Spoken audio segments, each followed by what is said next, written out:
The name's Dyson. Calvin Dyson. And I am 1/3 of your hosts for a podcast review of Casino Royale, the 2006 film that I have been looking forward to for so long. Well, actually, only since we did GoldenEye. Because this is the last chance that one of my co-hosts, Saul Harris, might actually like a Bond film, and I'm very excited to get into this discussion. Every time we begin a new Bond, I'm like, maybe this one, maybe this one, maybe this one, and maybe it will be this one, who knows. I'm Calvin, and here, as always, on Diminishing Returns are Alan. Hello. And Saul. April Fools, dickhead, we're not doing Casino Royale, we're doing the Smurfs movie, you idiot. That was actually an April Fool's, because we are doing Casino Royale. The real one. You got them good with that one. Well done. Yeah. Yes, thanks for introing us, Calvin. Setting the stakes, I think, for this episode very effectively. This is the tension in the air is palpable. It's Bond's last hurrah. Well, we've got 5 more films to come. So Yeah. But I was going to say, would you say if I didn't like this film, would you say there's no chance for example, Skyfall to top it? You might like Skyfall. That would be the only one. Obviously, none of us have seen No Time to Die yet. You won't like Never Say Never Again. I know that much. You might be a bit annoying and like Quantum of Solace just because it's short. Yeah, I could see that. But you won't like Spectre. So yeah, but this is... I hardly know her. But this is the last Well, wait till we one. do the film. How many times am I going to get that in? That's what she said. Hey-o. I can't imagine you really disliking this one and really loving Skyfall. Like, I feel like they're often sort of, yeah. Well, I'll say right now, Skyfall's got a great theme tune, which this doesn't. Oh? Goes a long way to set the tone for me up front, put me in a good mood. Well, but let's not jump to the song yet, because before we even get into the film, I would like to ask Calvin. I would like to invite Calvin to give us a bit of inter-Bond history.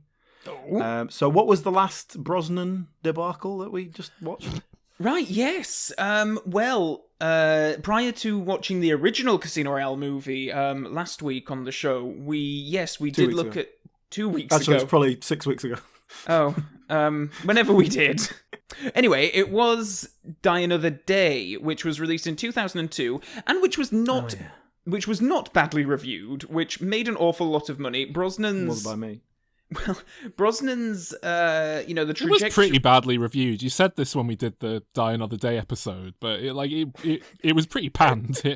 It got kind of 5 out of 10, 4 out of 10 kind of reviews. And... how many of those are retrospective ones? Because I don't remember it being that way. I seem to remember all of the reviews being, oh, it's a good bit of Bond fun, typical sort of thing, loud and audacious and all that. That was the first Bond film I saw in the cinema, and I thought it was crap then as well as now. So, presumably that was the end of the Brosnan contract, and they weren't trying to get him to do any more, or were they? And he was like, "Nah, I need to do some Mamma Mia films." Well, embarrassingly, it was quite late in the game that they cut Pierce off, and he was actually, after Die Another Day, he lent his likeness... He went to see Casino Royale, realised he wasn't in it.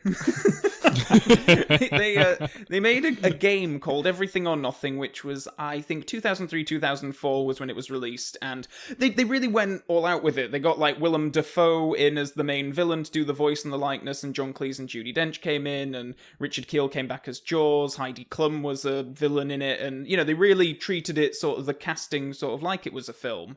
And in the behind the scenes of that, you hear Brosnan sort of saying, like, oh, well, these games are really good, and John Cleese as well is sort of saying, like, well, they're really good to tide over the fans until we make the next one, which we will be doing in a couple of years' time, and obviously no one except for Judi Dench came back for this.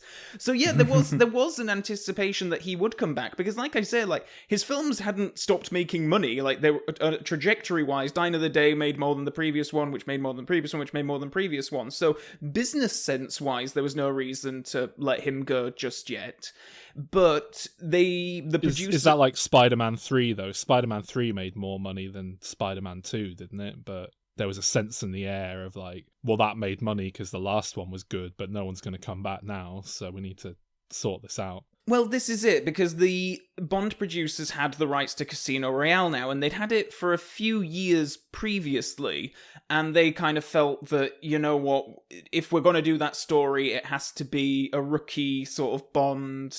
We have to sort of tell a early Bond story, and we can't do that with They Pierce didn't Brosnan. want to needlessly erase the wonderful 1967 adaptation of the film. No, God forbid. But they could have, Cal. They could have not done Casino Royale yet and just gone with one of the usual pieces of crap with Pierce Brosnan. So, what may? I guess my question is: did they not want Brosnan, or did he not want to do anymore? Oh no, he'd be doing them today if they let him. Like, it was. Do you know what? definitely... I'd watch that. I think he'd still be capable. He's a lot more lithe than Roger Moore ever was. Oh well, he's doing a bit of that Liam Neeson, the occasional action role every now and then.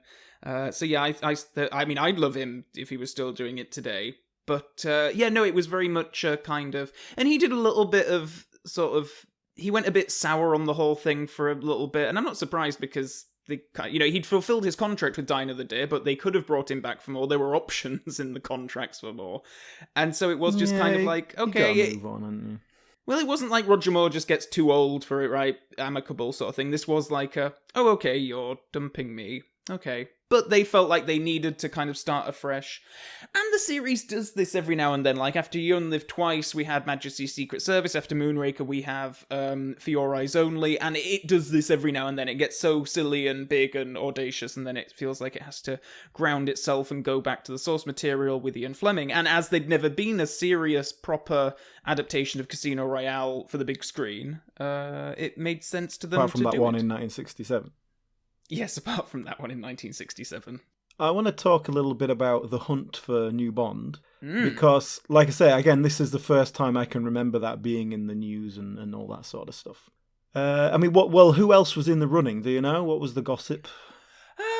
Well, it actually came down to Daniel Craig and Henry Cavill, and it was Barbara Broccoli, I believe, the producer, who had the final say in saying it was Daniel Craig. The director, Martin Campbell, preferred Henry Cavill for it. And I believe Can I ask, what is it about Henry Cavill then? Because obviously he was close on the Bond thing. He must have been quite young then. And oh, yes. Then he got the Superman job. Like, what? I've seen him act. There's nothing... He's all right. He's fine. I guess, he's a good-looking fella. He's a very specific look kind of guy that you get who looks like that. And I think these characters are characters who don't really have any personality or charm. Superman certainly is all about writing around Superman. And I say this as a fan of Superman. You know, I think there's some great stories to be had there, but you're working against the tide with the character there. And I think James Bond's the same thing. He's really I think boring, Bond has unlikable been man. the same thing until they put Daniel Craig in it. I think he does bring a charm to it. And actually, that's not true at all. I think he brings there. a degree of depth to it that's not been here before, but I wouldn't go so far as to say charm or likability or engagement. He has very piercing eyes. I'll give him that. Look at that. Like, but okay, so they wanted a young Bond, a sort of a new up-and-comer Bond. So they went with Daniel Craig, who was, 43 at the time? Is that... How old would he have been? He wouldn't have been far off of that. But that was why Martin Campbell preferred Henry Cavill, because Martin Campbell... I was going to say Henry Cavill was much younger in 2006 than... Which does make sense with the storyline they're going with, I guess. Exactly. But this was very much a conscious... and really, for the first time they've done this, a conscious reboot of the character. We're kind of starting again. I wanted to ask about this. Calvin, is this... Because I found conflicting stuff online, basically. Is this a sequel to the other Bond films? Is this set in the same continuity, or is this just wipe the slate clean, we're starting again, this is its own thing? Is it a prequel on a sliding timeline where this guy's going to turn into Pierce Brosnan? Because they keep Judi Dench, which is a curious decision if it is just a slate clean. They do change her character. She's different. We'll probably get into what exactly, but yeah, this is a wipe the slate clean. At the time, I don't know if it was entirely clear. I know that some people, like, irrespective of the dates that the films came out in, I know that some people hypothesize that this film is like a prequel to all of the others, and, you know, we don't take into account the dates and everything. We will find out as the Craig timeline goes on that that's definitely not the case, but they do treat these as kind of one at a time sort of things. But I think that's the impression I got watching it, is that it was kind of made to work both ways, and it's just as they've had to kind of... Like the Planet of the Apes movies, when they rebooted that, Rise of the Planet of the Apes absolutely works as a prequel to those old Planet of the Apes movies, but as you kind of progress forward, it's, you know, increasingly kind of overwrites the other movies to the point that they can't kind of work in tandem. I think Batman Begins was the same as well, wasn't it? Guess so, yeah. You could say that, okay, well, this was just before, but then the later ones sort of went a completely different way with it. So, I remember when Daniel Craig was picked as Bond, I remember the biggest problem that you people, Calvin, your people, the Bond fans, yes. The biggest problem they had with it was that he was blonde, was that right? Yes, that was the big issue at the time. Does that seem stupid now? It seems very stupid. Because it seemed stupid then. I remember me, it was in yeah. the newspapers as well, because when they made the big announcement of him as Bond, they they had it on the Thames and they drove him in on a dinghy sort of thing with the military guard and everything, and he was wearing a life jacket, and all of the papers picked up on that and were like, James Bond wearing a life jacket, how lame is that? Health and safety gone mad. It's a gadget. And there were a lot of things about, like, at some point in this film we're going to see him driving a Ford whatever, a non-sort of flash non-sports car, and that was picked up as being like, oh, he's trading his Aston Martin for this pathetic normal person car. What's that about? So there was so much bad press leading up to it. But then the flip side of that is that he was able to punch a man in the face convincingly, which no other Bond has ever done. So, well, yeah.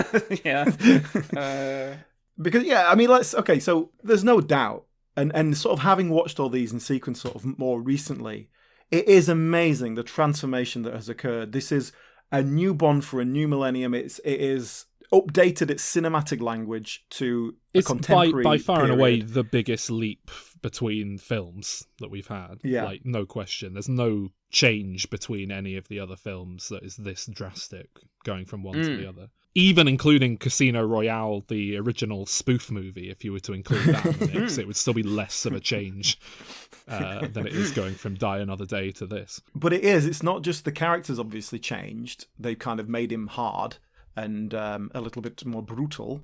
I don't think the character's that different at all, to be honest. It's just that, like, the film's been made by filmmakers. Like, there's actual cinematography. Well, that's it. It's the same director, isn't it, as did...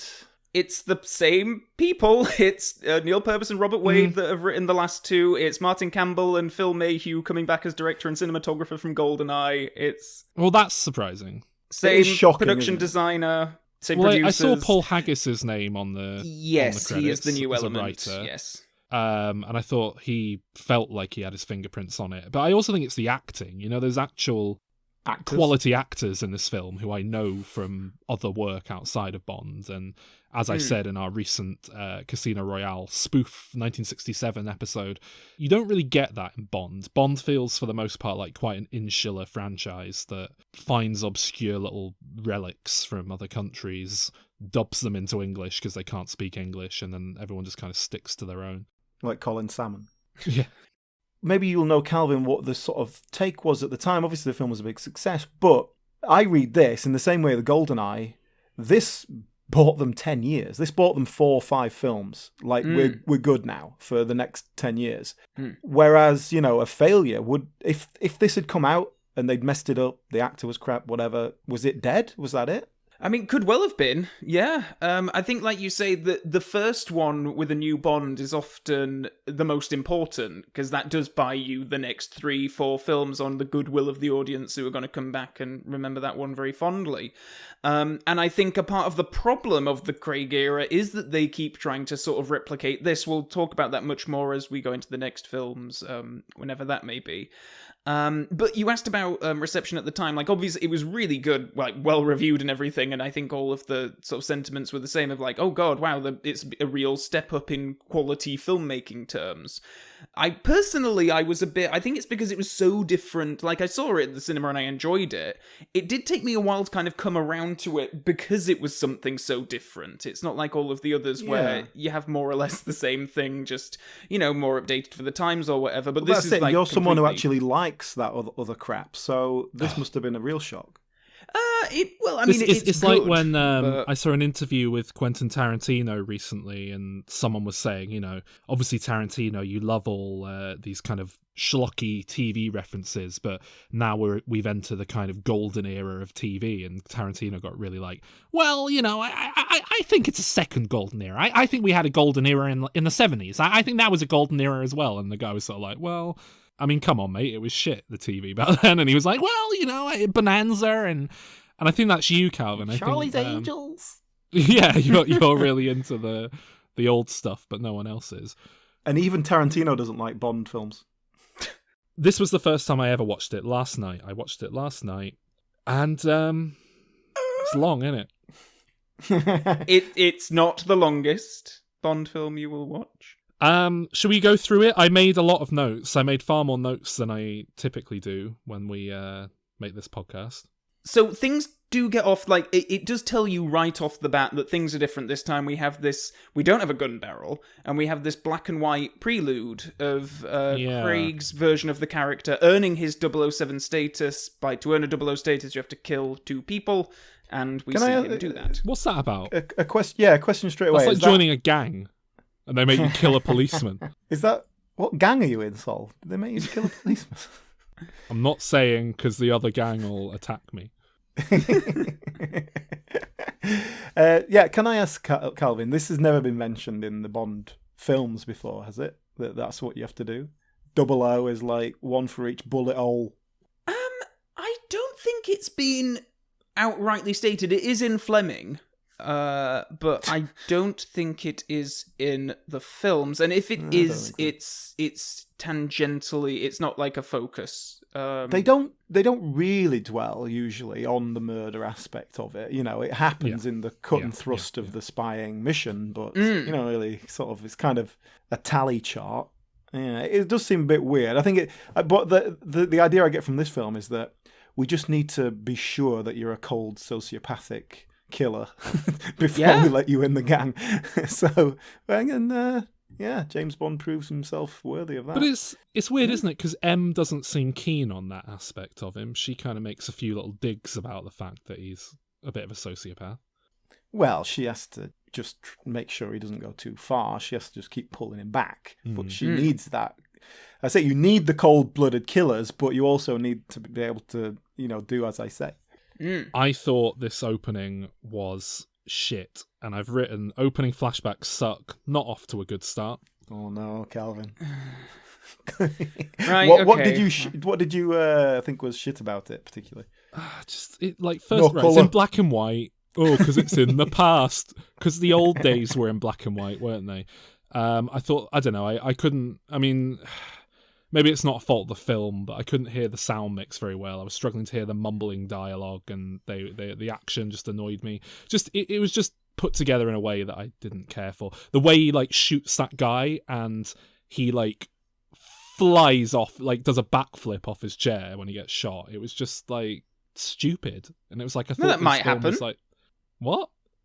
Yeah, who's to say that's not going to happen? If you shot you're only comparing it to other movies where you've seen people. I know, but it was funny. It was a big fat man doing a backflip off his chair. It looked really funny. It made me laugh. And there were several instances in this film where I made a noise, which I've written down, and it was basically, huh! Which was a kind of particularly involuntary laugh that generally it came at points that I don't think were supposed to be funny.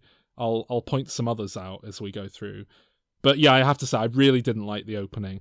I did like, however, when the guy who's sat in a load of toilet water on the floor reaches up to shoot Bond, and Bond spins round, and it's the gun barrel sequence.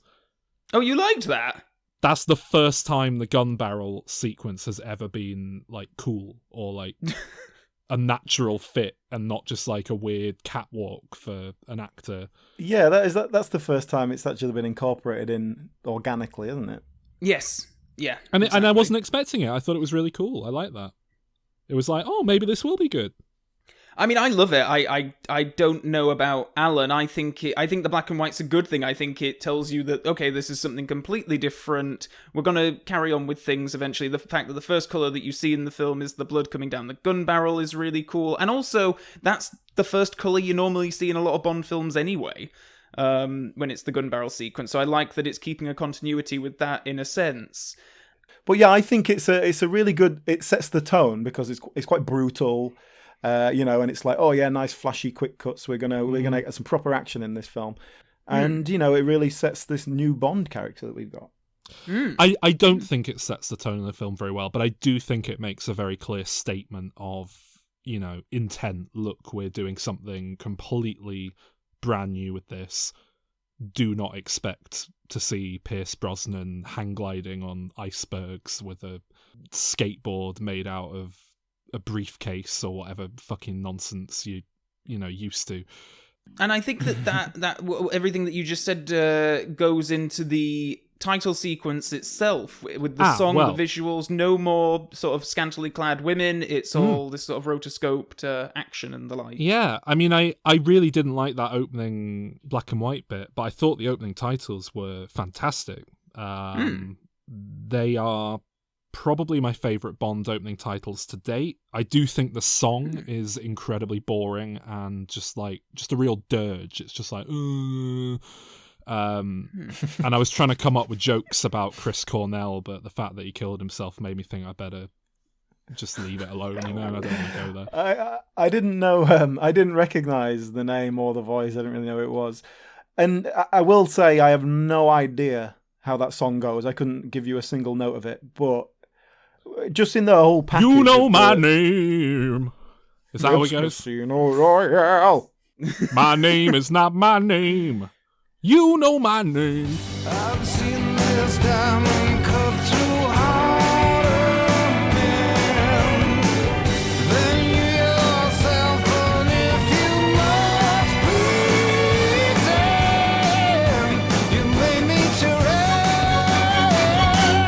But I thought that whole package of the opening sequence, the animation all casino-y themed, the playing card stuff, and I thought that was nice. The music worked with that, even though I noticed there was a couple of mentions in the lyrics of like gambling or like what are the odds and that sort of thing. So it all tied in.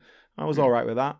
It's really nice, and it's the first time I've seen one in a Bond film that really feels like there is a consistent vision behind it, as opposed to just throwing a load of like, oh, I've got this new effect on this bit of editing software. Do you think we can use that? What about if there's a load of diamonds floating around for no reason? That'd be good, wouldn't it? Yeah. This felt like, I'm not going so far as to say, but almost as if it was its own self-contained short film. It's that degree of thought and filmmaking that's gone into it. And it's the same guy who did the last four, but the brief is different now. The brief is, let's do something very different, because the previous ones, he's obviously doing a lot of emulation of the typical thing, whereas this is just like, nah, don't need any naked women. I didn't dislike the last four, though. I found a lot to like in those as well, but they're very 90s. This is the first time it's felt modern. Well, then we get into the film proper. I'm going to talk about Act 1 in sort of broad terms here, because we are introduced to the main villain, who's Le Chiffre, played by Mads Mikkelsen, and we kind of get to sit... Le Chiffre. French for condom. Is it actually? No, of course it isn't, Calvin. No. Well, anyway, he's basically like... All of this stuff with GameStop recently really helped me sort of understand exactly what he's doing, because I'll admit that I don't know stocks and shares and all that kind of stuff. I don't know what he's doing, but he's essentially gambling with them, and he's going to cause a disaster with this aeroplane, and then he's going to make a lot of money. So this whole Act 1 is kind of about an hour of the film, I think, until Bond gets to Montenegro, where he spends a lot of time in the Bahamas. In Madagascar, right, at the start? Of course. I mean, if you want to send a couple of agents into Madagascar and be really inconspicuous, send a couple of white guys. That sounds like a good idea. What would be a really good idea is to get your agent who's so poorly trained that he walks around like Dom Jolly and Trigger Happy TV going, "Hello! What? Can you hear me?" with his hand on his ear. It's like we're supposed to believe that these are like professional super spies. No, he's like the intern that's had to go. Bond I had to know, take him but along like to teach even him I the ropes. know to be fucking inconspicuous. Like Jesus Christ, what a fucking dipshit. Well, I'm meant he to can't root for hear these very guys. well. But it was either that or hire a black man, Calvin, Saul. So what were they supposed to do? Well, I think, like, he's obviously not a 00. Bond is a recent 00. And I think that it's exactly what Alan says. I think this is just an inexperienced agent, and he kind of can't cope in this situation. And then that obviously gives the game away, and then we get a pretty fantastic action sequence, I dare say, which I think does a lot to sort of make you like Craig's version of Bond, seeing him be so brutal. And it tells a story as it goes along, which is really cool. He's chasing this free runner who in real life is like this really, I think he might have even christened the term free running or whatever it is.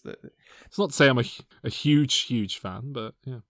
Well, I love that it tells a story. It's like, it's not just action for action's sake. It's, we're getting a sense of Bond's character through it, as well as he's definitely a blunt instrument. He's a fucking tit who, when he sees a guy running away, he thinks, oh, I'm just going to steal that bulldozer. That's faster than running, and it will, of course, be bulletproof, because bulldozers are built to withstand gunfire. And then he plows the bulldozer through the fence and a load of, like, building materials laid out, and just makes a big mess, causes an international incident, when he could have just chased the guy a bit more like he was doing. Are you channeling the character of M for this review? Is that what? Because I feel like you're just sort of almost verbatim doing the dialogue from a scene we're going to get very soon. Well, it was fucking ridiculous, though. It's what was he trying to achieve? He was absurd. Trying to catch him, and you're not going to catch someone in a bulldozer. It's one of the slowest vehicles in the world. You are pointing out, like, deliberate character flaws that the film is aware of. Like, it touches on these things. What, the James like, Bond's a tit? I mean, I guess that is a flaw, actually, isn't it? Yeah, you're right. Well, yeah. But he's meant to be smart, isn't he? And it didn't seem like a smart thing to do. Well, yeah. I mean, you're saying all the things that are intended, so it's... I thought this scene was really great. I really like the action of it. Obviously, it's being filmed in a totally different style.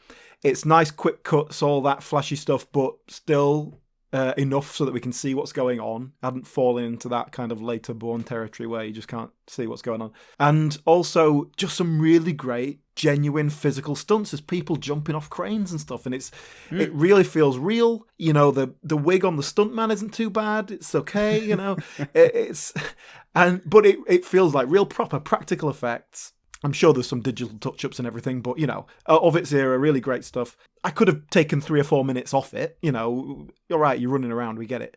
But it has these layers. It has the parkour bit. Then we have the embassy bit. Well, my favourite bit, really nice. Talking about layers, my favourite bit was when James Bond just runs through a bit of drywall as if it's... I do love that. I think that was an homage to his Japanese roots, and he wasn't quite used to the fact that walls aren't made out of paper. Oh, very good, yeah. But that's another point where I just went, huh! Because the film made me laugh, caught me off guard. That's supposed to be funny. Like, that's... He's double hard, that's it. He's a double hard bastard, isn't he? That's a joke. Like, the other guy just, like, slinks through the top so, like, seamlessly, and then he just, like, bursts through. Like, that is a laugh moment. I know, I think it could have been structured as a better joke in that, for me, for that to work as a proper joke rather than just a what the fuck moment, it would have needed a beat where Bond kind of thinks, am I gonna do that? Nah. Like when Indiana Jones is confronted with the sword fighter and shoots him. I don't know, that would have made Bond too self-aware. I think it's good that he doesn't really think about it. He is just sort of, charging through, leaving all this destruction in his wake. I quite like that. I liked this scene as well, but I will say that this is probably the most famous part of this film that I'd had built up for me going in. And it didn't live up to what I was expecting from it. I wasn't blown away. But yeah, it was a solid action scene and I enjoyed it and it was well constructed. But I wasn't like, oh my god, this is incredible. This is the best thing I've ever seen. Okay. And it felt, I've seen better use of parkour even in films since. But it was good. That's pretty good going for Bond. It was like acceptable. That's the high bar for Bond, really, isn't it? So. Well, then after this, like, again, just sort of this film, it sort of has 3 main action set pieces, and that's kind of one of them. We have a lot of talking and stuff until the next big sequence at the airport. We're reintroduced to Judi Dench as M, who is the only cast holdover playing the same character. Same character in name only, I would say. I think she's very different compared to the Pierce Brosnan M, who was much more... Name. Were you noticing that? Like, they're very much leaning much more into the sort of angry mother figure here. I mean, I'll be honest, I forgot she was even in the other ones, so it was just... Well, I mean, is that a good thing? Like, because is she just, like, standing out more here as a character? I liked her here, and I made the note, M chewing out Bond about fucking time. Like you say, she really was kind of vocalising some issues I was having with the film in a way that was like, okay. It's almost postmodern Bond at one point. They really are. We're acknowledging all this old Bond-style stuff and going, that's just not on. But I think in one of the Pierce Brosnan films, she calls him an outdated dinosaur or something to that effect. And they sexist, misogynist dinosaur, yes. In GoldenEye. Yeah, they flirt with this, but they didn't go all the way with it, and here they did. It was a proper sort of, you fucking idiot, what do you think you are doing? Here is why what you just did is stupid. But I didn't know if I was meant to be on her side or his. That was sort of an issue there. Was I meant to be rooting for him? Like, shut up, Em? Or... I don't know. Either. I think you don't have to be on anyone's side. She's making fair comment, but yeah, life isn't black and white. You know, Bond in the field, he has to make quick decisions. You know. Yeah.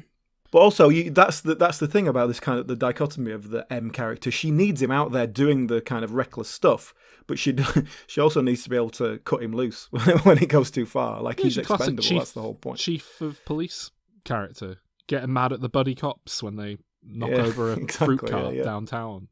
Which we have had before with M's. Sometimes a little bit softer, sometimes a little bit harsher with him. It's pronounced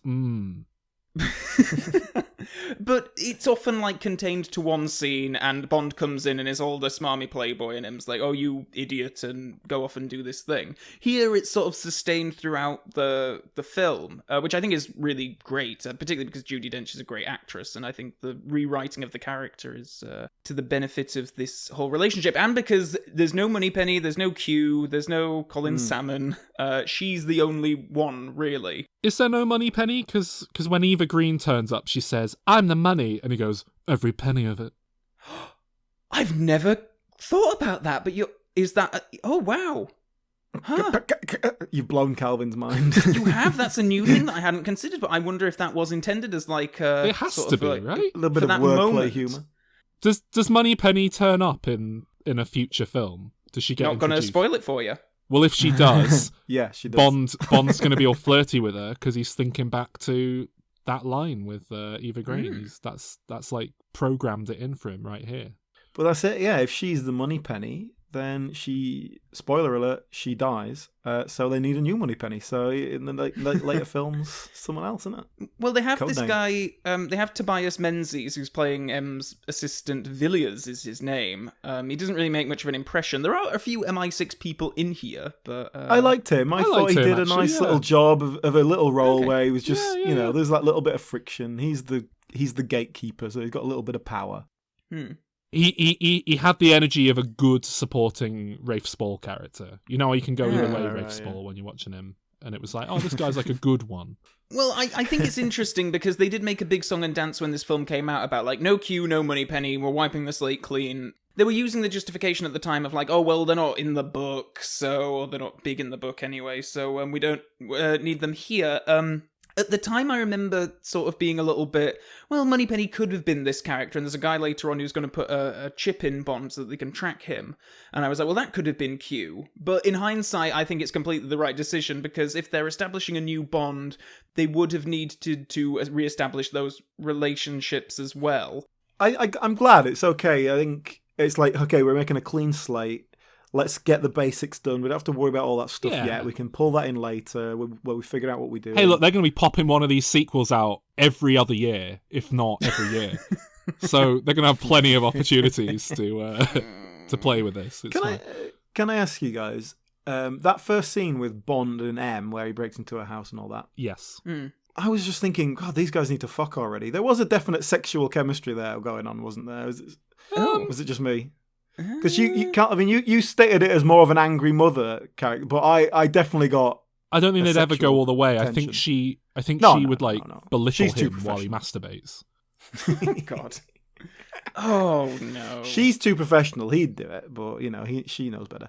But I definitely got that from that, and it was great. Like that is what happens when you get good actors, isn't it? It's like proper chemistry on screen, and you could the tension between them was palpable. It gave so much more to that scene, and like you say, it's quite. There's a lot of really nice grey areas in that. Like, does she approve of what he's doing or not? Does he know that he's done wrong, or is he just like, come on, I did what I had to do, shove it?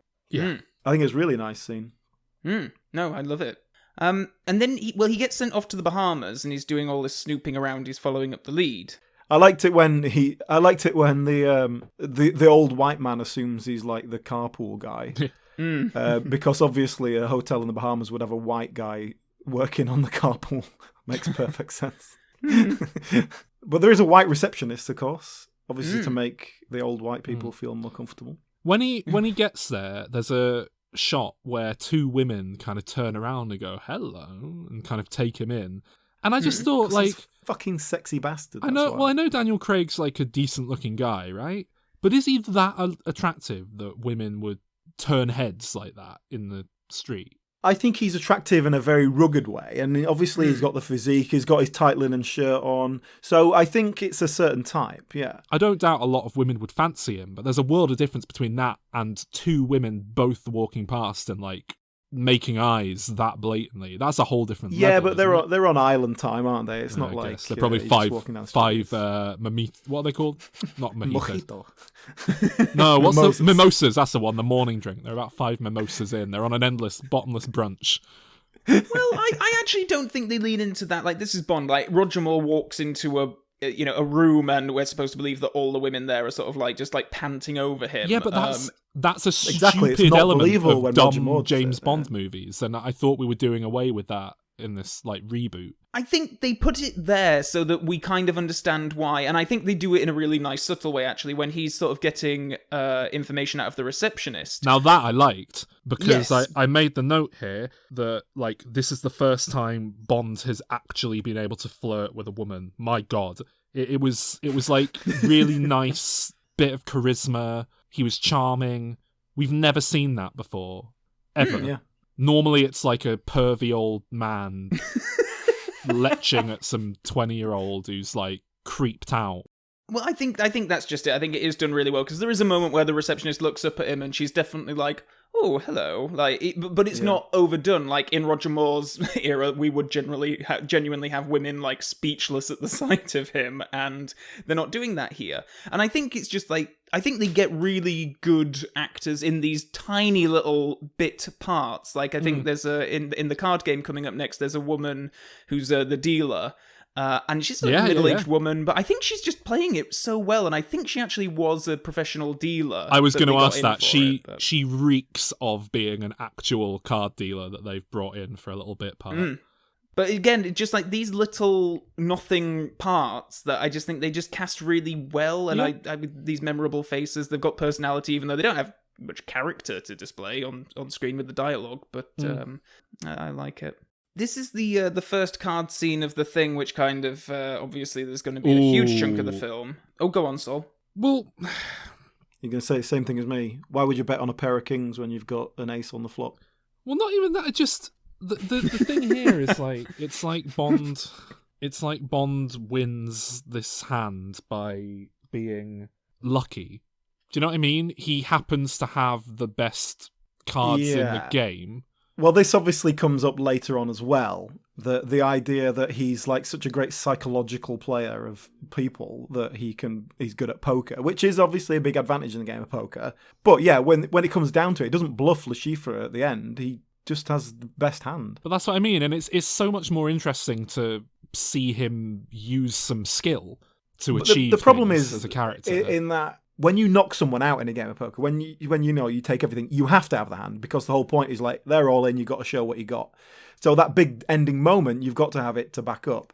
all the bluffing comes earlier when you're kind of just scraping them off, taking the top off. So, it doesn't translate well to a dramatic scene, and so you have to have this kind of climactic moment. I get that.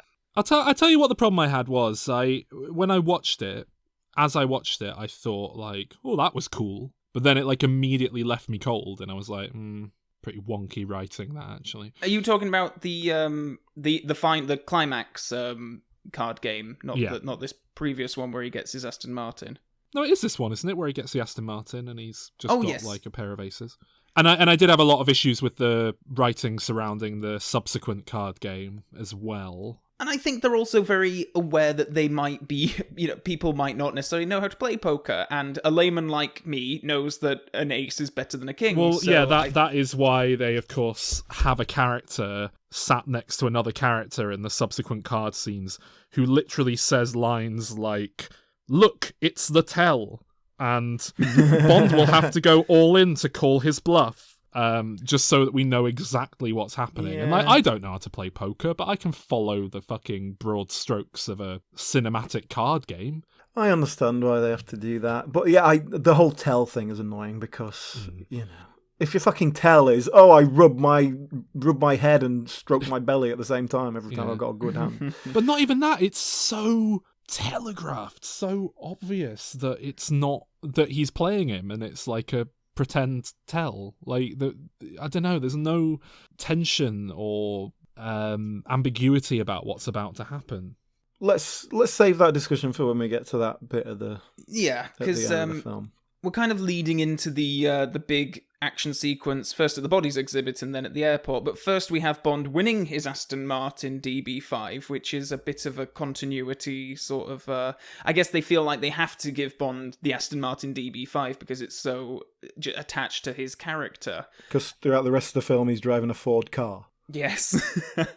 I think that, one of the points of the film is that we see Bond pick up the little bits of what make him the Bond that we know from the previous films during this one, and that's one of them, this sort of alcoholism, liking of fancy cars.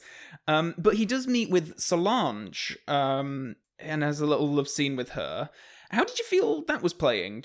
I'm interested to know what you two think of this, going on from what you were saying about Craig's Bond with the extras and the receptionist. We've talked about chemistry and stuff like that. This scene, the whole sexy bit, left me a little bit cold. It didn't feel like two people who were like actually had chemistry, but the characters aren't either. They've just met and they're obviously just up for a shag. She's obviously just trying to wind up her husband or whatever he is. So perhaps that is fitting that it was a bit awkward and they were just doing their best in the situation. Do you not think she could do a bit better in that situation? Probably. What, than Daniel Craig? Well, I mean, have you seen everyone else at that hotel? I don't think, No. Were they all just rich old crusty white men, I guess? So, yeah. Well, he is. I think Alan just summed it up perfectly with, he's rugged. Like, I don't think of him as traditionally handsome. Like, Pierce Brosnan is just an incredibly stereotypically handsome man. But Daniel Craig has that kind of rugged charm in a similar way to what Connery had in the 60s that I don't think we've seen since him, really. Anyway, this does lead into a huge action sequence, all going through the airport and everything. I love all this stuff. How did you guys feel about it? Well, I did think when they were at the Bodyworks thing, I was thinking, wouldn't Gunter von Hagens make a great Bond villain? Yes, he really would. He's got the accent for it. It's a bit put on, the accent, though, isn't it? The hat, they always have a thing, the Bond villains. His is a hat. Well, which weirdly, actually, all the villains always have something kind of a bit odd, like Dr. No has no hands and all that sort of thing. So with Le Chiffre, it's asthma. And I did make the note, has asthmatic Bond finally found his match? That was weird. I just kept waiting for that to pay off. Well, yeah, all it was for that tracking device, wasn't it? Yeah, that was all it was. There's never any dialogue mentioning it or like talking about, strength coming from adversity, like going through adversity and like, I don't know, it just felt like such a weak tangent just left in the film. It was like, we need to give him some personality. Well, he's asthmatic and he's got a scar.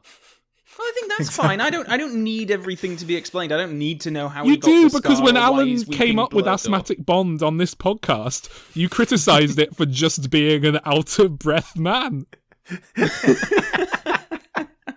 There's so much more to it than that. Yeah, okay.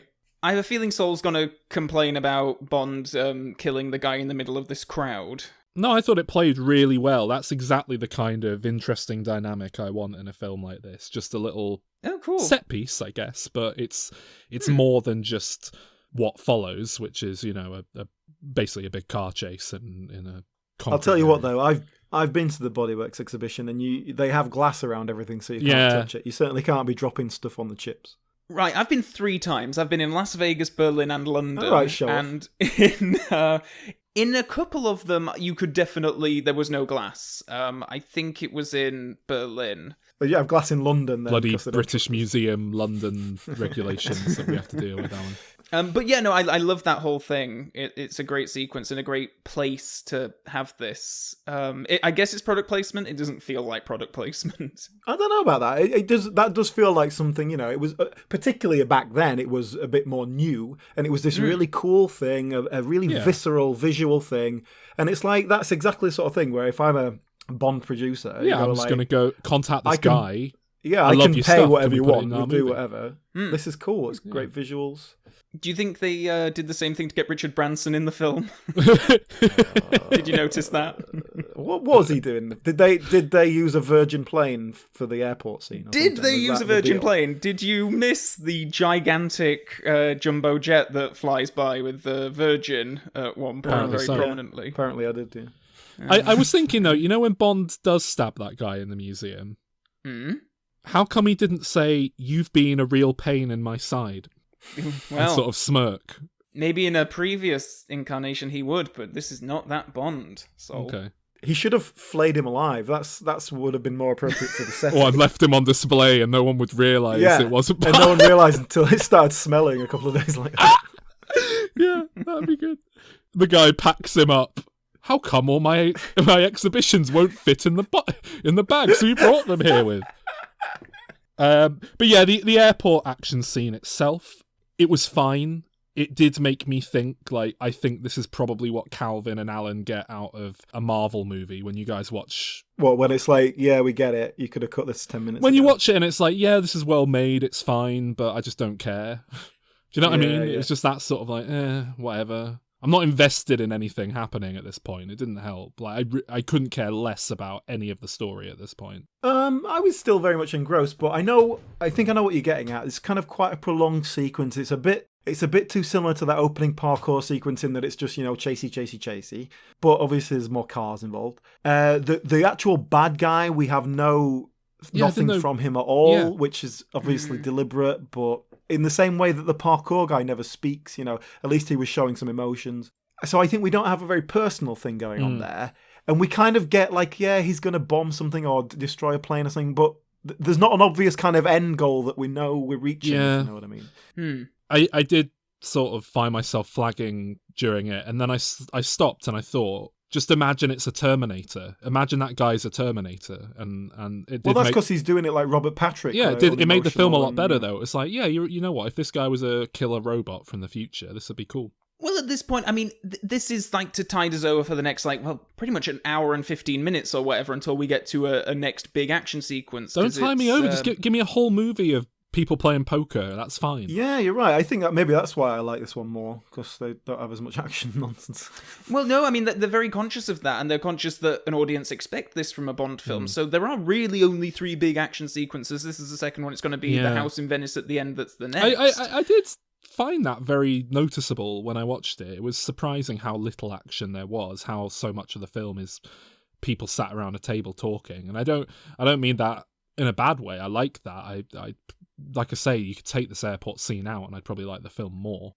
I did find it weird, actually, that Bond, after he killed that guy in the airport, didn't say, talk about a crash course in spy work, and then just sort of, walk away. Oh, it's plain to see what happened here. I'd watch him if I were you. He's going to blow up. That's too literal, isn't it? That's like a guy's about to explode. Look out. So, Judi Dench is lucky. She gets to go out on location to the Bahamas in this one. Bond meets up with her back there. She was doing an episode of Death in Paradise at the same time. They just tied it in with that. Ben Miller coming across on the set. Ben Miller as Boff from Johnny as English. Boff comes in. Well, we next head to Montenegro, which is sort of the start of the second act of the film. Which Is I this think on the takes us train? to Venice. Yes. And we're an hour in Yep. when we get introduced to the main Stephanie Broadchest woman. Yes. Vesper Lind, played by Eva Green. Okay, so Alan, you talked about chemistry earlier on. Do you feel that carries over to Daniel Craig and Eva Green? Not as much as he had with Judi Dench. I think this is really good film, chemistry. I think it's good acting. It doesn't have that kind of frisson as like, I think there's actually some genuine chemistry here going on. I wonder what will happen behind the scenes. I definitely get that with Judi Dench. The whole way through, I kept thinking like, I wonder if she was sleeping with Tim Burton yet. Like, that's what I was thinking. So I don't think they quite had the chemistry to the degree that would have been nice. But Would you like the character? Like, this is a very different kind of Bond girl, really. Yeah. I felt like woman. she was basically the same character as M, but in a way that the filmmakers weren't like consciously doing it.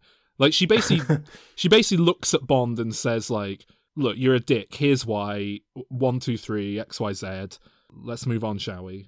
Well, yeah, but that's because that's what you need as a counteraction to Bond. This Bond. So yeah, there has to be similarities, but she's coming at it from a different level, where M has authority, she has less so upon him. Plus, there's this sexual frisson between them, much more consciously, I think, or certainly much more attainable. Love this scene. This was Paul Haggis's big contribution to the thing. This dialogue. Yeah, this was a very, again, just could have been done 3 minutes shorter, but yeah, all dialogue. But it was nice to see that in a Bond film, and Yeah. it felt like, yeah, they were playing with each other, they were toying, and it was good. You could tell they were... It's nice to have a bit of actual building to them shagging, or falling in love even at this point. Whereas previously in Bond film, it's very much like, oh, I don't love, should we shag? Yeah, all right. It's like there's nothing to it, and they don't make the effort to build that. So they did. They made the effort, and it worked, paid off. Yeah, no, I agree. I mean, I love this scene, and I think the chemistry between them is really great and kind of beyond, certainly what we've seen in the last few Bond films, chemistry-wise. I love this character, though. I think she's terrific, and we'll see her have quite a long shadow throughout Daniel Craig's tenure as Bond, but more on that in the future.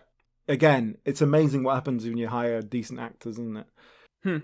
But yeah, as you sort of alluded to there, she's not a Bond girl. She is not just a throwaway floozy. She actually has personality and a bit of spunk about her, which is fairly rare. They've kind of played with that before, and they have the occasional spunky woman. But yeah, it's probably 10% of Bond girls actually have anything about them. Well, I mean, I like a lot more of them than you do, but I appreciate that this is a different level. This is a whole different game, a whole different, And she's going to be with us for the rest of the film, really. So this relationship's fairly key and central. Anyway, whole big chunk in Montenegro now. So it's a lot of the card game, and then it's back and forth with the various antics that go on. We meet Mathis, Bond's ally there. How did this all play for you? I'm getting the sense that you guys maybe liked this more than you liked some of the action stuff. I mean, conceptually, I certainly did.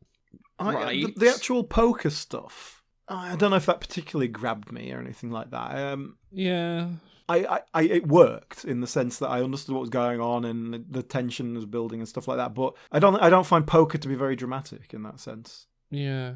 I mean, the other players must have assumed Bond had the shits or something, because he is up and down, and he comes back in a right old state. He's changes his shirt all the time. God knows what he's doing in that bathroom.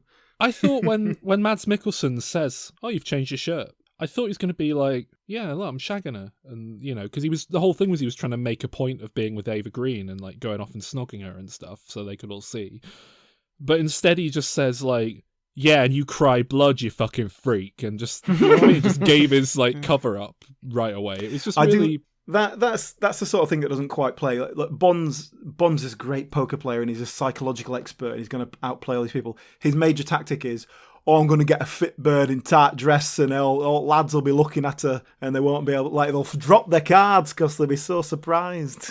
Why are you doing a Sean Bean 00 impression? He's 00. That's how Sean Bean would have handled the situation. Yeah. Well, I think that in a way this is a bit of a holdover maybe from the Fleming book as well that I'm bringing in here, but they don't play poker in that. I think it's Baccarat that they play. Yeah, nobody understands what Baccarat is since would make 1967. He's the composer.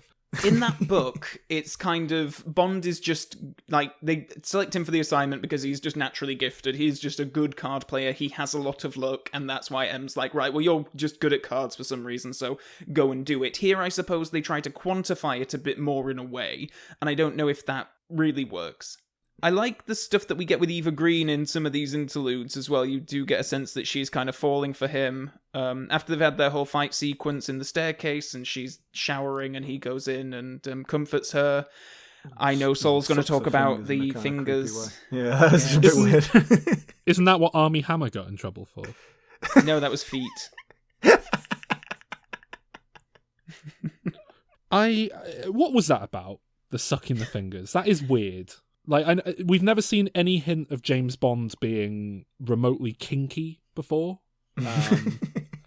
It's not until kinky. I mean, obviously, you get more of it in this, but It's supposed to be a bit of a more tender moment, I think, and I think it's nice. Like, I'm glad that they did that instead of him just going in and stroking a hair, and it gives the scene a little bit of a extra something. You could have contracted something. It's got blood all over her hands. It was a bit of a weird thing, but I kind of liked it. It just seemed so out of place in a Bond film. If this had been a little indie drama, that it would have worked in a kind of like, it just seemed like a kind of quite a real, if slightly weird. I don't thing think it to would. do. I think it reminded me of in whatever Zack Snyder DC movie it is, where they try and give Superman a bit of personality, so he just gets into the bathtub with Lois Lane fully clothed, and you're meant to think how quirky and charming. It was just like, I don't just quite a weird think thing it's to do. supposed to be quirky and charming. I know what you mean though. Like, who gets in the shower fully clothed? It's ridiculous. Like, even if you just want to get clean and you feel dirty, just take the clothes off first. Come on. She was supposed to be unclothed during this, but they decided during filming that I think For taste and decency. I don't mind that, because she is aware that Bond might burst in any minute, and she doesn't want to be all naked because she knows what he's like. He's got a reputation. Yeah, he's like, you can't. Busy hands. M probably took her aside before they started this assignment and said, try and not be left in a room alone with him, if you can help it. He's never been formally charged with anything, so we can't do anything about it, but there have been a few words said. I mean, I like it. I think you get that she is traumatized because of the stairwell fight with Bond and the drug lord, whatever he is, who's after the Chiffre for the money. Warlord. What is he? He's not a warlord. Well, he's obviously the leader of some sort of militia.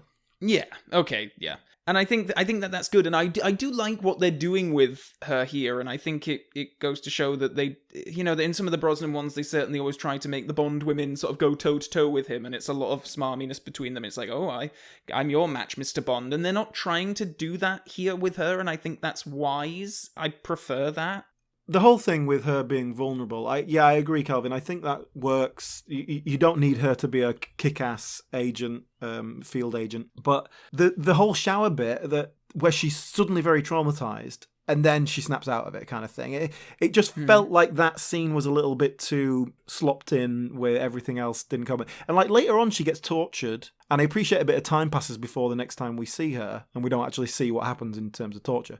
But feels like she should be traumatized by that. Do you know what I mean? There should be some like slightly more longer term trauma going on here that we're still getting a feel of. But I feel like that's quite nitpicky, like for a Bond film, she has emotions. That's pretty good. Yeah. Oh, what about the car crash bit? What about that? That's hang on. Does he get poisoned before that or after? I can't. Yes. What did you make of that sequence? Felt unnecessary. See, I used to be of that frame of mind as well, and I felt like you could just snip out this 10 minutes. Yeah, I agree. I think that it could come out completely and you wouldn't even know, because he has no after effects whatsoever.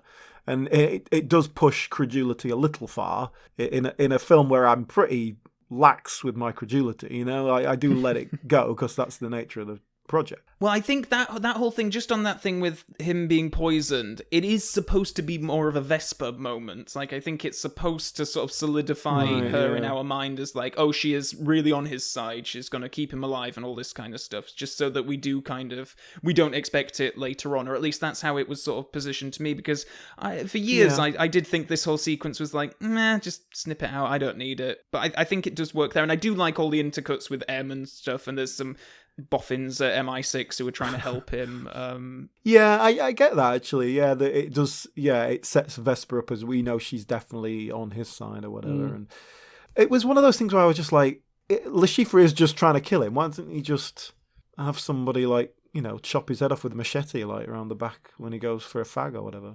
But yeah, it felt a bit too on the nose in terms of I'm going to try and kill you. That whole thing where we have in every Bond film where he goes in and goes, all right, I'm James Bond. And the villain goes, oh, James Bond, you're a spy. And they kind of go toe-to-toe in that sense, where like, oh, I know what you're really here for, but I'm so big-headed I think I'm going to beat you anyway. And then just trying to kill him just so blatantly was, I don't know, and then he just comes back and he's like, oh, you tried to kill me, didn't you? Yeah. This is what I mean. Conceptually, I think that could be done really nicely, but yeah, I just didn't respond to it here particularly, which is weird because I do really like Mads Mikkelsen, and Hannibal is one of his obvious other credits, the TV series, and that's the sort of thing he does every week on Hannibal. Excellent scenes of like, I know what you are, but I can't quite come out and say it, and you know who I am, and so yeah, it just felt like it was inferior to Hannibal, a cancelled TV show. You say that as if like cancellation this is going back to your whole cultural significant argument. It's like just because it was cancelled does not mean it is not good. Yeah, it's very good. We haven't talked about Felix Leiter yet, Jeffrey Wright. Do either of you have any thoughts on him, or does he just kind of fade into the background? He's Bond's mate that Bond was best man for or something, right? Yes. Yes. He's put on a bit of weight since then. Yeah. So when I heard the name, I was like, oh, they're going to be buddies. This is the start of a beautiful relationship, I suppose. I like Jeffrey Wright. That character as it is so sort of small that it does just feel like it's popped in. You're like, oh, we'll give you the money. And it works on that level. I think that's obviously the service level. For the fans who it's like, oh, Felix Leiter. Ooh. Like, I know how you must have had a little funny turn, Calvin, first time you saw that. And obviously, I know ahead that they bring that character back as a connection in America, So obviously it pays off later. But I think just in terms of this film, it is a nice little small, just chuck that in. It's a little detail. I assume they hired a good actor on the basis they at least suspected they'd bring him back. Yep. No, definitely that was all very conscious, and I'm surprised that you liked him as much. I mean, I do. I don't think he has all that much to do here, but I think he's got good personality, and he's kind of nice chemistry with Craig. You can kind of see that this is the start of their friendship. It's very much going back to the novel as well. Like, this is similar to how they meet in the book. I do like at that point Bond has resorted to, I'm going to stab Mads Mikkelsen in the neck. Yes. Why? He's always just wants to kill everybody. What's wrong with him? Yes. Well, I like how arrogant he is. I love that they give him a cover name and he just doesn't bother to use it because he's got this whole thing in his mind about like, oh, well, they're already probably going to know who I am anyway, so what's the point? And by going in with it and not assuming the cover name, I'm telling them something else and all that kind of stuff. I do like all of that. You see, this is where I want him to be properly undercover. He's like, oh, hello, I'm James Beach. And he's got like a big thick glasses on. Like, yeah, I was hired by the syndicate. I'm very good at poker. And doing all that kind of thing. Because, obviously the idea is it's a high stakes poker. Everyone's a bit fancy. But yes. Someone's hired a professional poker player to come and be the ringer, Yes. What they should have done is given him plastic surgery to look like a native Montenegro person, and then he goes in. I don't know, some Montenegrins look all that different. James Bond. Ding dong. Oh no. Who is it? Hello. It's Uruguayan Bond. So I love that Bond wins all the money. He takes Vesper out for a fancy meal, but then she's kidnapped. Cheeky Nando's. I like that when he won, he gave the dealer $1 million tip. Oh, that's such a nice little detail, isn't it? That's I a do pretty love good job that. in it. I do assume that would be shared out between the rest of this, not the dealers and kind of just the other staff that are there. It must. There must be some sort of procedure for that, because otherwise you just quit, wouldn't you, after you've done like 3 jobs? Yeah. I'd tip $1 million if it's someone else's money. Again, that's another, like, that dealer, like, I think they did get a proper dealer. I think they were trying to train an actor to do it, but the real life dealers are just so much better. There's a smoothness to it. Oh, I do like how they, when they do the big reveal at the climactic finish, how he keeps moving the cards, like, go, oh, look, it's a pair of aces and 3 fours, and like puts them all on. It's like, you wouldn't move the cards around like that. That is not, certainly not what you would do. But it does help. I understand it. It fills in the gaps. It shows you the straight flush and all that kind of,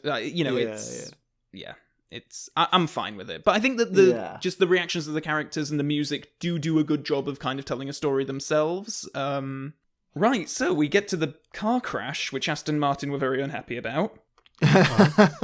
Why?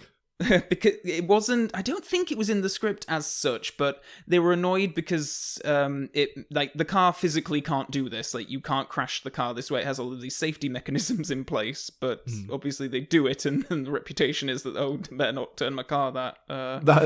You try and go around a corner at 37 miles an hour and it tips.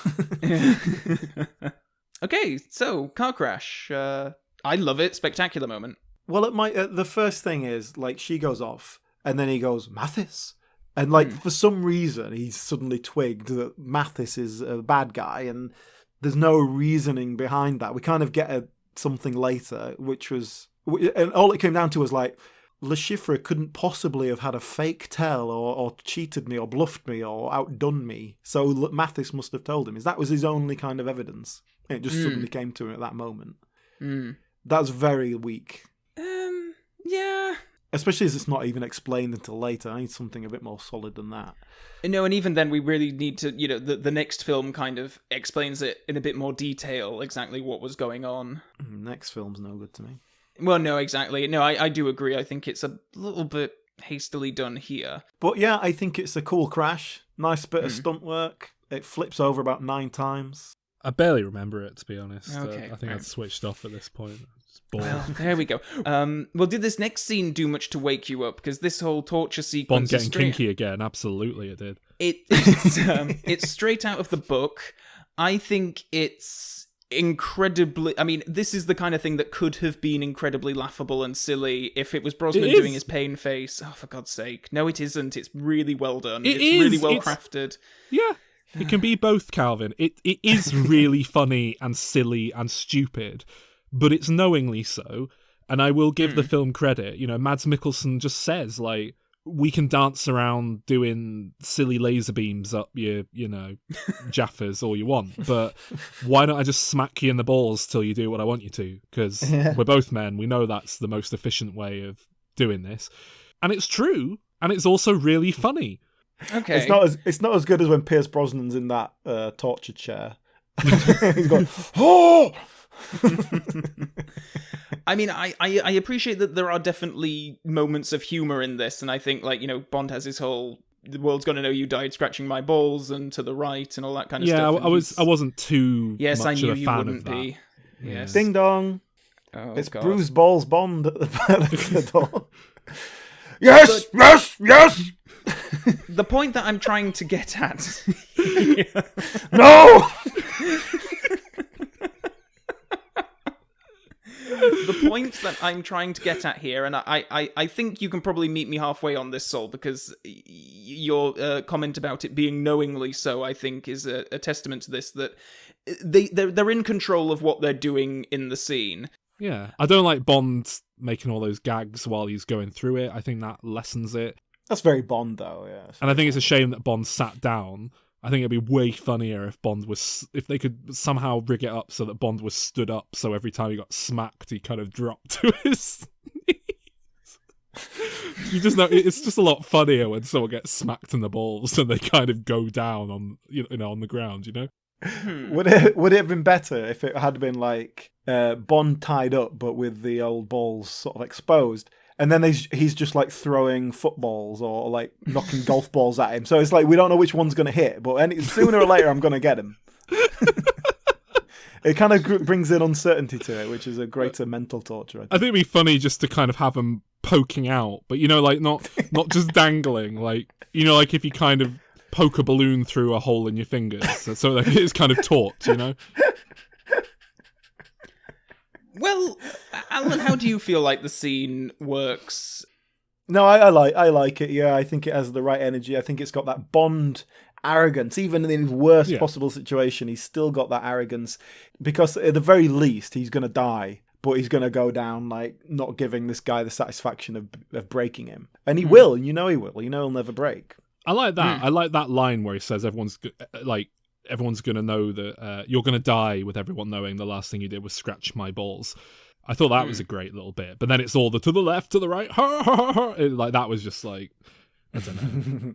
I think it's all incredibly well crafted. I think even if you are laughing, you're laughing with it, not at it so much. I think, and this is something that if you'd have done this a couple of films ago, it would not have been this successful. Like I think it's a marvel that they get it to work. I think you can take the word "this" out of that sentence, Calvin. I think, that scene only works in this Bond. The brutality that we've built in this world, and the more visceral nature of the whole world that we've created in this film. If you did that scene in a Pierce Brosnan film, it would just transform into a scene with Mike Myers in it and Dr. Evil. Like, it would just morph into an Austin Powers. Maybe you shouldn't be hitting me in the balls. But the problem with this scene, the reason that I perhaps don't care for it as much as I might, is the way that it ends, which is a guy just walks in and shoots Mads Mikkelsen in the head. Now, it's all very anticlimactic, and our main villain is suddenly, boom, gone. And I'm sort of torn because like it's anticlimactic and it just feels like all of a sudden we're like, and then we kind of have to have a slightly epilogue plot to pull it all together. But I do kind of like that in a different film, or perhaps in a non-Bond film. That would be a nice moment where all of a sudden the whole situation is undercut, because really this guy, very Coen brother, he's not the guy in charge. Really, he is just the middleman, and he's fucked up, which is why he's so desperate. And then the shadowy man just comes in and kills everyone. Like, oh my god, we don't even know who he is. And I think that can really work, and I think it does work basically on what the level it's trying to figure it out at. But it's just on a Bond film, you want that big climactic moment with the villain, don't you? In broad terms, I think I quite like the film up until this point, and this is the point where it just lost me, because it was an anticlimax. I didn't feel like it kind of played in that way, although I do agree that could work in theory. Like I say, if the Coen brothers made this, that it feels like something they'd do with purpose, but here it just feels like wonky structure. And more on that structure, we now do a classic Bond thing of just starting a whole new plot 2 hours plus into the film. And I was furious because I didn't need to see what follows, which is basically a remake of the last 20 minutes of, is it On Her Majesty's Secret Service? The Lazenby one where he marries someone? Yeah, but I mean, in as far as the main Bond girl dies, I don't know about anything else. Well, he marries her, he falls in love and settles down. He doesn't marry her. Here, he thematically marries her, he settles down with her, you get the sense that he's going to marry her. In Majesty's Secret Service, she's not in league with the villain, there's not all this action on the with the house falling into the... But you're just waiting for them to kill her, because it's like, look, I do know that Quantum of Solace picks off directly at the end of this film, but I also know there's a different Bond girl in it, so she's dead. I know this character's dead, or she's a villain, and as it turns out, it's a bit of both. But like there was no ambiguity about where we were headed, and it was just annoying. It was like, this is your new springboard for a new Bond franchise, so why are we getting this kind of postmodern and playful with it in the first film, having him settle down with a woman? It's what they did in the first book, so this is all in Fleming, not as extravagantly staged, but even like with the shady figure coming in and killing Le Chiffre while Bond is being tortured, this epilogue with Vesper, that is all in the book, and they are adapting that because they're going back to Fleming. They haven't faithfully adapted a Fleming story in decades at this point. When are they going to go back to Fleming and hold it, with such reverence that they also adapt the sequence where James Bond cooks scrambled eggs and takes us through all the ingredients in great detail for 20 minutes? No, I know, and I'm certainly not saying that we must pay reverence to the original text and adapt them faithfully. I'm just saying that this is where they're coming from and this is what they're doing. So they are letting that original text kind of guide them. It was just too much for me. It was like, I don't want to start a new plot 2 hours plus into the film. This is boring now, and I don't care about any of these characters enough to care. I agree with you in that sense. It was just like, oh, not more plot. Come on, I thought this was over. But I think as a standalone thing and in part of a plot, it works.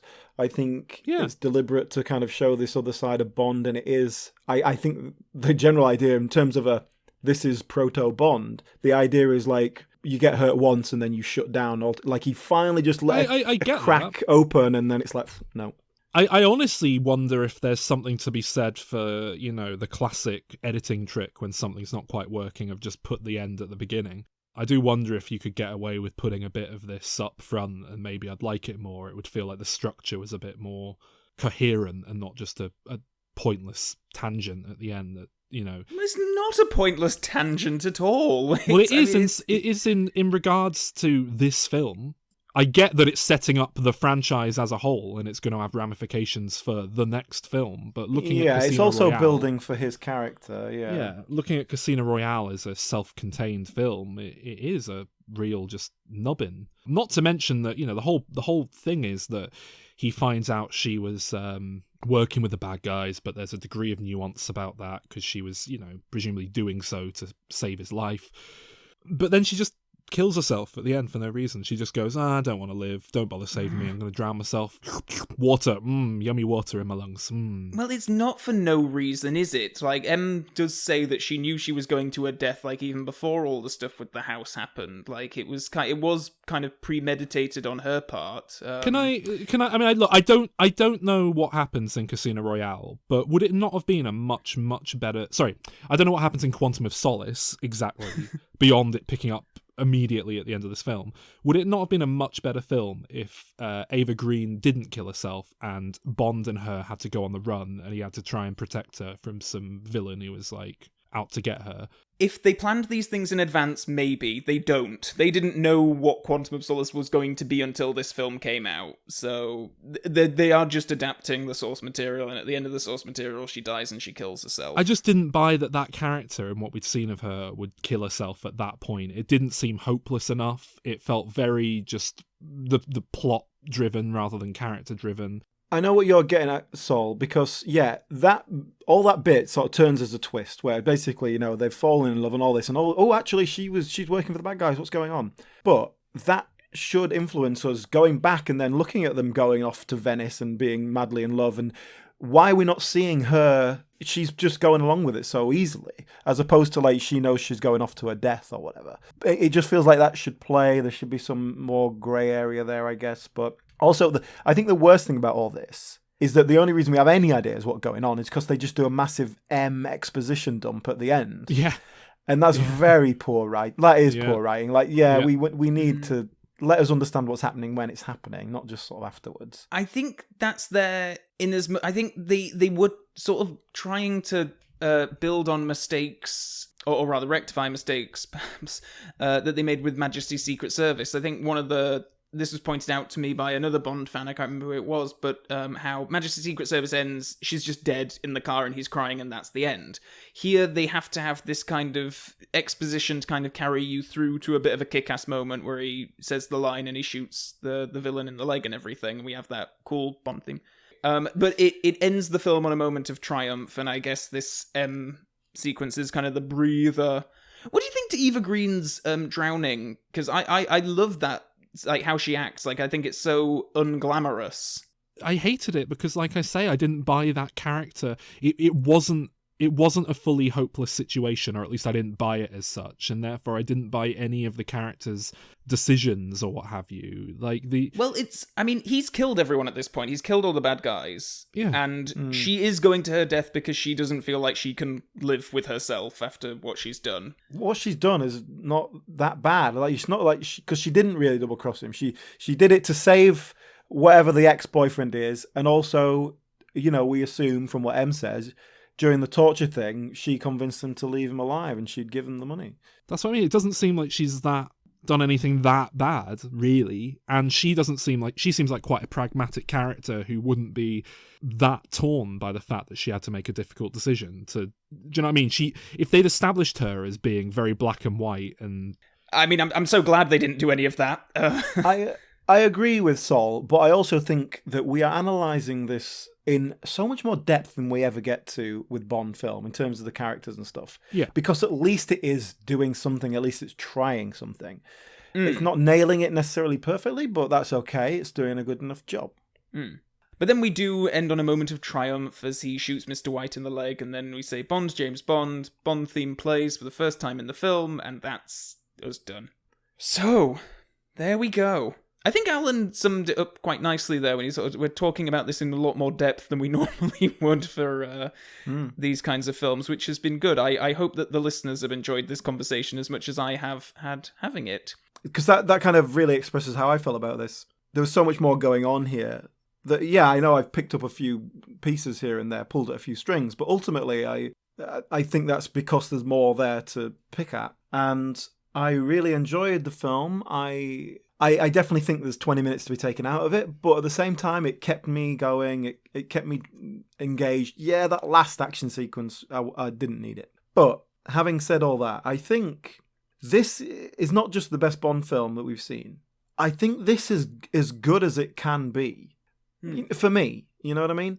Because you've got to you've got to tick all those boxes, certain things of Bond, and kind of make things work and sell it as a mainstream action film for 19-year-old boys. So there's only so much you can do in terms of making a good film. And I think this is as good as it's going to get. And on that end, I will give it a very solid 8 out of 10. Well, I'll go next then, I suppose. Probably don't need to go too much into why, but I am going to give it a 10 out of 10. It's one of the very fine... Yeah, it's a Bond film that I can sort of stand behind as being something more than just a bit of nice, fluffy, fun entertainment, as I think most of the previous 20 films we've covered are. There's an awful lot more going on, and I do appreciate, whenever I do see it with an audience, which has happened several times since seeing it in the cinema on its initial release. Me and Alan haven't mentioned this, but you might remember that we went to the Secret Cinema event for this, and that was a really fun experience. Head to patreon.com/dim returns for access to the Diminished audio diary, where Calvin and Alan were out recording at Secret Cinema, Casino Royale, James Bond experience, and sounded like they had a great bit of fun. Calvin got drunk. Yes. And just seeing it with an audience and hearing the laughs when people should laugh and the silence when people should be silent, all that kind of stuff, I think it still plays and holds up quite when well. People should be silent. It's a 10 out of 10 from me. Just to pick up on that, Calvin, quickly. Of all the Bond films we've seen, this is the one where I would go, I'll put Casino Royale on. I want an action film. Oh, it's the bank holiday. Let's see what's on ITV2. Oh, cool, it's Casino Royale. Yeah. Whereas I would not watch any others. Okay. So, Sol, the big moment. Well, I thought it was one of the worst ones. I give it 3 out of 10. April Fool's, fool, dickhead. you fool, you idiot. Such a damn fool. No, I agree with the broad sentiment that it is clearly the best film in this franchise to date, except my memory is that I prefer Dr. No and Goldfinger. Good lord. And I do... I bet if you watch Dr. No now. Yeah, I think that's more that, when inevitably I have to fucking rewatch those films for this podcast at some point in the future, I'm sure that I'll find that I don't actually like them as much. I think Dr. No got a lot of goodwill because the franchise hadn't like bored me down, worn me down to where I'm at now. So look, like, yeah, there's a lot to love here. It's actually made like a real film for the first time. If it had ended at the point where Mads Mikkelsen got shot and they found a way to make that satisfying, Yeah. this would be a 7, maybe even pushing an 8, because I'd sort of respect it beyond necessarily enjoying it. But that last 20 minutes or so, half an hour, just really wound me up, and it did just ruin it. It was so unsatisfying for me. It just had nothing to do with anything that had happened. And, you know, I watched this yesterday, and I'm struggling to remember key scenes in it. And like I say, I think this is just like what people like you get out of Marvel, that, you know, like, it's well made and it's fine, but you just don't really care. And I kind of agree with Alan. Maybe that's the roof for me. Maybe that's as good as it's going to get with Bond. But I don't think it is, because I saw enough here that I do think someone else could come along and make a Bond movie that perhaps wouldn't be universally the most popular or well-regarded, but would play for me much better, you know? But I'm giving it a 6 out of 10. 6 out of 10. But there is putty here that you think could be moulded into something that you might enjoy more so than the previous Bonds that we've watched on the first outing. If I could be bothered, I reckon I could go in and edit this film down into something that I liked. Well, you know what? This has been a really good discussion, and I'm very glad that we had it. I feel like I've come away with new, not opinions necessarily, but new appreciation for different elements, things I hadn't noticed before. Weaknesses. So, it's lovely. Yes.